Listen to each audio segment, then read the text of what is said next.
Bonjour, monsieur le professeur Jean-Claude Nguintendem. Nous sommes ravis et très honorés de vous accueillir aujourd'hui ici chez l'Ex-Base Afrique.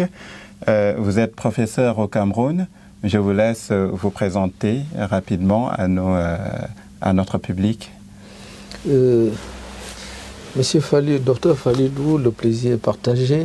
Je suis Jean-Claude Nguintendem. Je suis enseignant de droit privé et sciences criminelles à l'université de Ngaoundéré au Cameroun.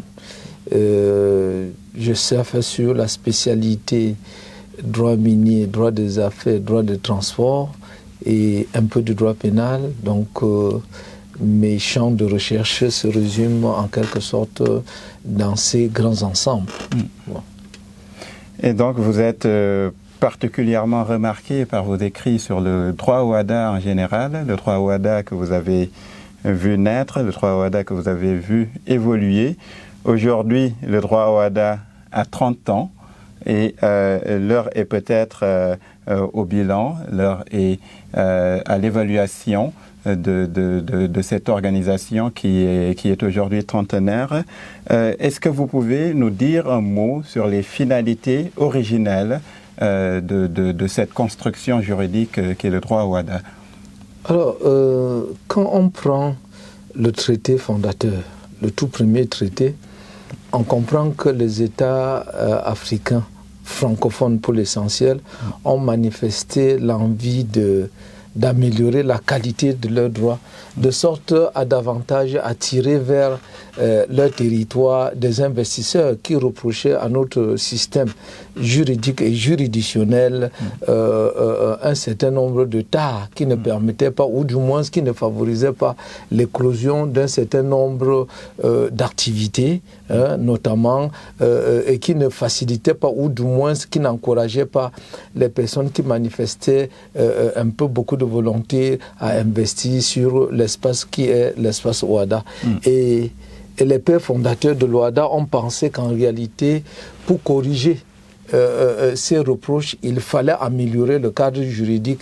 Et quoi de plus normal que de l'améliorer en harmonisant les règles pour l'ensemble des pays concernés. Je crois qu'au jour d'aujourd'hui, davantage, si on regarde les finalités originelles, c'était de rendre plus attractif l'espace économique que nous considérons comme être celui de l'Ouada.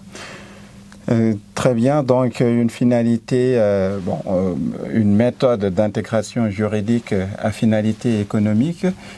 Pensez-vous que l'intégration juridique en elle-même peut permettre à un espace géographique tel que celui de l'Ouada d'être, disons, économiquement plus attractif?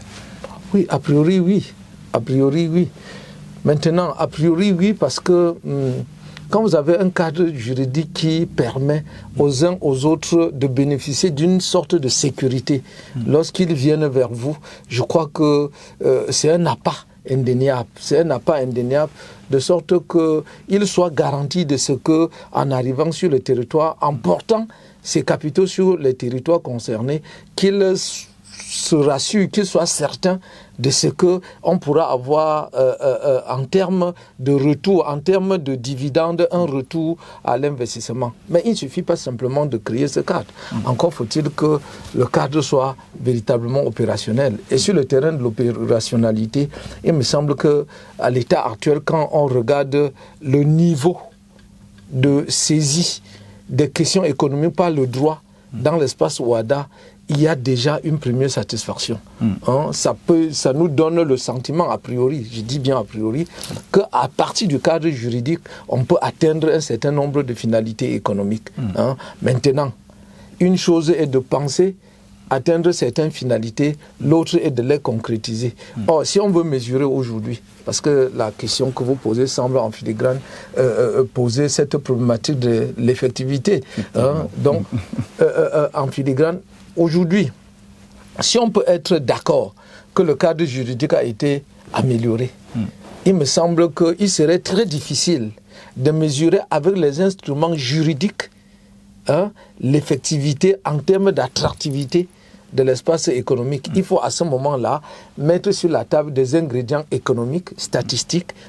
Seuls les économistes à l'état actuel disposeraient, de mon point de vue, des outils nécessaires pour nous permettre de savoir si le pas qu'on a marqué en harmonisant notre cadre juridique s'est accompagné d'une véritable attractivité, parce donc que c'est les données économiques.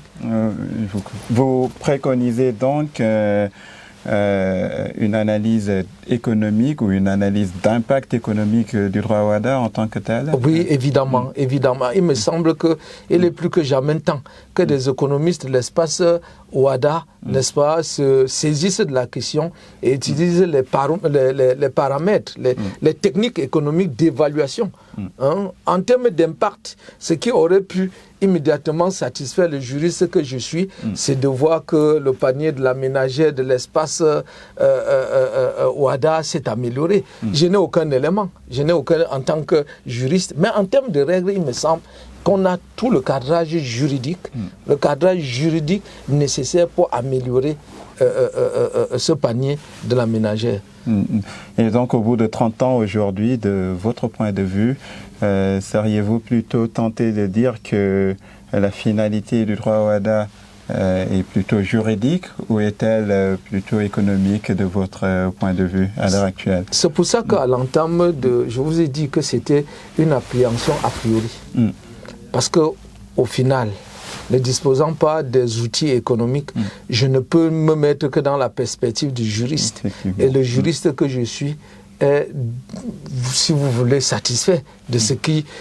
On a 9 actes uniformes qui, en réalité, impactent la vie de l'entreprise. Bon, c'est vrai qu'à côté des 9 actes uniformes, il s'est posé la problématique de savoir jusqu'où aller plus loin. Est-ce qu'il fallait se limiter exclusivement dans les domaines que l'article 2 du traité énumérait, ou il faut aller un peu au-delà? Moi, je pense qu'il est plus que jamais temps d'aller un peu au-delà en se saisissant des questions du droit à la consommation, en se saisissant des questions du droit du travail. Pourquoi ne même pas envisager véritablement les questions du contrat? Parce que le contrat dans l'espace WADA à l'état actuel est réglé de manière parcellaire en fonction des domaines. Pourquoi ne pas avoir un cadrage général de sorte à poser les grands principes du droit des obligations de l'espace WADA? C'est vrai, c'est une problématique qui pose beaucoup de difficultés. Ce n'est pas l'envie qui a manqué, des projets ont existé. À l'état actuel, il me semble qu'on continue à réfléchir sur l'évolution possible du droit WADA. Et cette évolution, de mon point de vue, est de plus en plus nécessaire que nous avons des pays qui n'ont pas en commun la langue française, qui de temps en temps cognent à la porte de l'OADA. C'est le cas, il me semble, depuis quelques années du Nigeria, et pour lequel... Et s'ils entrent dans notre contexte, les mécanismes organisationnels, des rapports contractuels de ces pays anglo-saxons ne sont pas forcément les mêmes que nous avons l'habitude d'utiliser dans notre droit germano-romain. Donc, raison de plus pour moi qu'on crée un cadrage global, qu'on ne fasse plus un cadrage contractuel parcellaire, parce que le contrat de transport est réglementé dans le droit de sûreté, les contrats des différents mécanismes de sûreté, dans le droit des sociétés, le contrat, puisque la société est un contrat, c'est réglementé. Pourquoi ne pas envisager de manière simple un droit des obligations plus qui condense l'essentiel de toutes ces choses et pose les principes de base. Effectivement, donc on sait qu'il y a eu un projet d'harmonisation du droit des contrats dans le cadre de l'OADA, mais le projet n'a pas abouti pour des raisons que nous, peut-être non spécialistes, ignorons.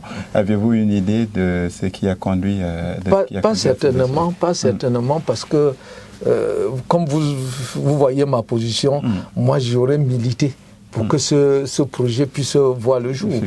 Parce que j'estime que seul ce cadrage global permettrait de régler un certain nombre de problèmes que l'émiettement des réglementations en matière contractuelle ne peut pas toujours permettre de bien appréhender. Donc, de mon point de vue, moi, j'ai pas connaissance très exacte du pourquoi le texte n'est pas allé au bout, mais j'appelle de tous les vœux qu'on aille même au-delà.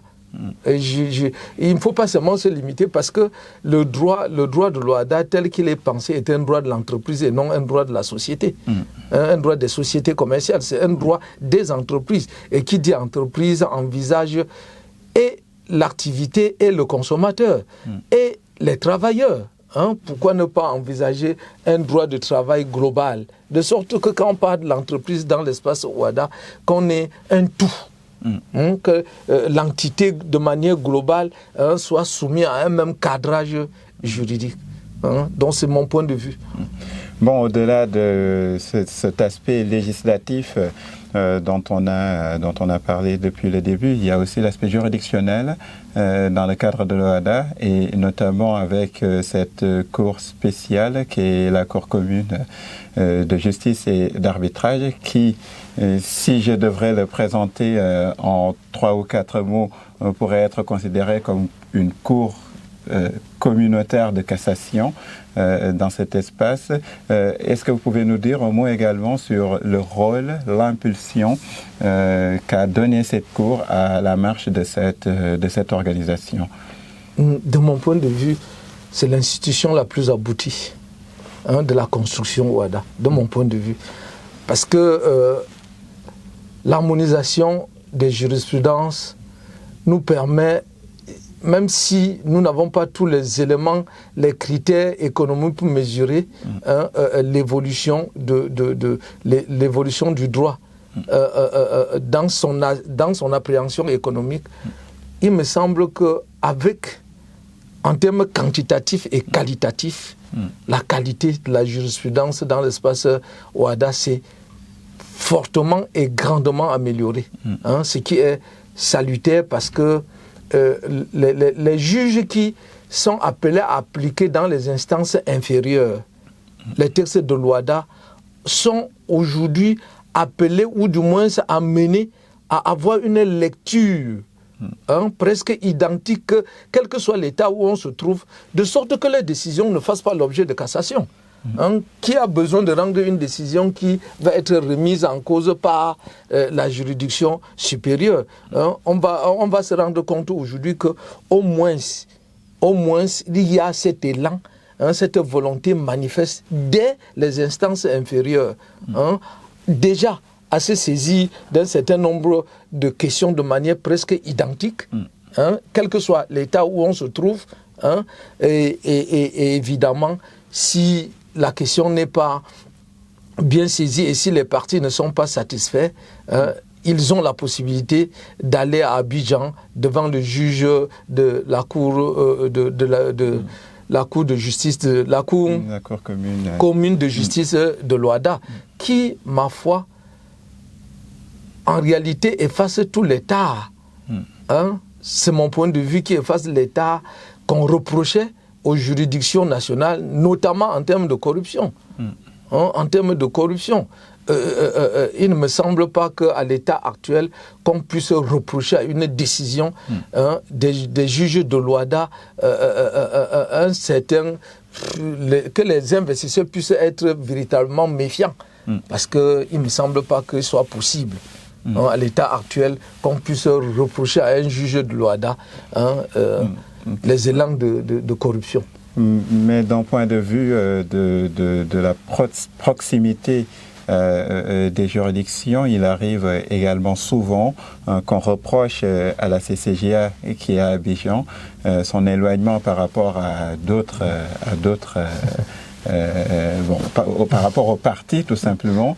Avez-vous une idée pour améliorer peut-être cette situation Il ne me semble pas que c'est de moi que vient l'idée d'amélioration, parce que à l'état actuel déjà, l'informatisation du système juridictionnel de l'OHADA nous offre une perspective énorme. Une perspective énorme. La distance, avec le virtuel, la distance n'existe plus. Avec le virtuel, la distance n'existe plus. On a dématérialisé presque toutes les procédures. Or, cette dématérialisation fait que celui qui reproche à l'OHADA les distances ne serait pas totalement de bonne foi. On n'est pas obligé d'aller à Abidjan, hein, même s'il y a des questions pour lesquelles on sera amené à se déplacer, mais la dématérialisation qui a cours dans notre espace, singulièrement par cette institution de l'OHADA, facilite davantage, ou du moins rapproche davantage cette juridiction des justiciables. Effectivement, parlant de dématérialisation, ça nous permet de faire la transition pour finir. L'ex-base et l'ex-base Afrique en particulier se met à la disposition de l'OHADA et comme vous le savez, comme vous pouvez en témoigner, vous êtes membre du comité scientifique de la revue l'ex-base Afrique. Que pensez-vous de cette place de la doctrine en tant que telle dans l'évolution et dans l'amélioration du droit OHADA? Alors, pour ce qui concerne spécifiquement l'ex-base, il me semble que nous avons longtemps rêvé d'un outil de ce genre dans notre espace, et le fait que des partenaires du droit OHADA s'investissent à rendre plus accessible et la doctrine, et la jurisprudence, et la réglementation, et des pays membres, et de l'OHADA, de l'institution elle-même, il me semble que c'est la meilleure des choses qui puisse aujourd'hui arriver à l'OHADA. Et parce que l'ex-base, en s'engageant à mettre à disposition des chercheurs en temps réel, les législations nationales, les jurisprudences nationales, la jurisprudence de la CCJA elle-même, donne la matière suffisante pour des réflexions plus poussées, plus actualisées, des questions qui gravitent autour du système juridique que l'OHADA met en place. Donc, ce n'est que c'est un outil de mon point de vue qui est véritablement la bienvenue. Elle a longtemps été espérée. Si elle est mise définitivement en place, je crois que le chercheur OHADA n'aura plus besoin de se battre contre lui-même pour accéder à l'information juridique. Et il étant entendu que la seule matière première pour le juriste, c'est la règle de droit, en mettant la règle de droit et la jurisprudence, donc qui mesure son applicabilité ou sa réceptivité par les usagers, évidemment donnerait suffisamment matière aux chercheurs, aux juristes, aux étudiants, aux avocats, aux professeurs, aux enseignants, d'avoir à n'exposer qu'un droit réel. Ce ne serait plus un droit virtuel, ou du moins un droit dépassé. Donc, moi, je suis de ceux qui saluent et exhortent grandement l'institution qu'est l'ex-base à se saisir de ce pan et de mettre à notre disposition les outils nécessaires pour accompagner l'évolution de notre espace. Bon, le professeur Jean-Claude Guintendem, avez-vous un dernier mot à adresser à ce qui nous écoute, un dernier mot sur l'ex-base plus généralement, sur le droit OHADA aussi, sur le bilan qu'on peut en faire, les perspectives du droit OHADA, pour terminer cet entretien? La seule chose que je pourrais dire davantage, c'est à l'ex-base d'avoir cru en ce qui se fait sur l'espace OHADA. Parce que si ceux qui investissent derrière l'ex-base ne croient pas en ce qui se fait dans l'espace OHADA, il ne me semble pas qu'ils seront motivés davantage à mettre autant de capitaux pour mettre à disposition autant d'instruments. Pour ce qui est des perspectives, il me semble que l'OHADA, de mon point de vue, est un processus. C'est un processus qui, pour atteindre son terme, pour arriver à son terme, devrait encore davantage légiférer. On a remarqué ces dernières années que quelquefois, en mesurant le chemin parcouru par certains actes uniformes, on a été confronté à la pratique, amené à les réviser, ce qui est fondamentalement une très bonne chose, ce qui permet de créer une corrélation entre le droit et sa pratique, hein, mais ce n'est pas encore suffisant de mon point de vue. Il reste encore des aspects de droit que l'OHADA devrait se saisir, notamment et particulièrement les questions de droit de la concurrence et de la consommation. Hein, ce qui nous permettrait, et pourquoi pas, les questions de droit de travail, ce qui permettrait de construire un véritable droit de l'entreprise et non plus un droit de société commerciale. Monsieur le professeur Jean-Claude Nguintendem, ce fut en tout cas un plaisir et un grand honneur, comme nous l'avons dit au début de cet entretien, de vous accueillir ici chez l'Ex-Base. Nous vous remercions et vous souhaitons un bon retour à Ngaoundéré. Le plaisir est partagé.